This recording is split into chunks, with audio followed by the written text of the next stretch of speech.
আজকে আমি গিয়েছিলাম বন্ধুর বার্থডে সেলিব্রেশন করতে। সো হ্যালো গাইস, আজকে যেহেতু যেতে চলেছি বন্ধুর বার্থডে সেলিব্রেশন করতে, তো সেই জন্য কিন্তু ফটাফট দেরি না করে আমরা সকলে কেকের দোকানে চলে এসেছি। আর এখানটা এসে সবাই মিলে একসঙ্গে টাকা দিই এবং টাকাগুলোকে একসঙ্গে মিল করে নিই। আর তারপরে কি আমরা এখানটায় কেক দেখতে থাকি। আর যখন আমরা বার্থডে সেলিব্রেশন করি আমরা তো ফেস ক্রিম নিই, কিন্তু এবার ফেস ক্রিম নিবো না ভাবছি। আমরা ভাবছি এই পিস করা এই কেক গুলো নিবো। আর যেহেতু আমরা যতজন ছিলাম ততজন হিসেবে আমরা এখানে এই পিস করা কেক নিয়েছি। আর দেখতেই পাচ্ছ কিন্তু এখানে কতজন এসেছে এই ঠান্ডার মধ্যে বন্ধুর বার্থডে সেলিব্রেশন করতে। তো আর এখানটায় কি ঘটেছে তোমরা দেখতে থাকো। ধনকে দেখলু তুই ননিস না, মনকে চিনলু নাই, সোনাকে চিনলু, বানাকে চিনলু, মনুষ চিনলু নাই।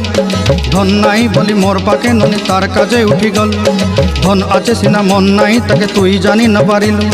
গোটে দিন মিশা জগি দেলু নাই, কেড়ে কথা করি দেলু। মুই গাঁ যাই করি আসলা বেলে কেনতা পাসরি দেলু রে ননি। ছি ছি ছি ছি ছি ছি রে ননি ছি।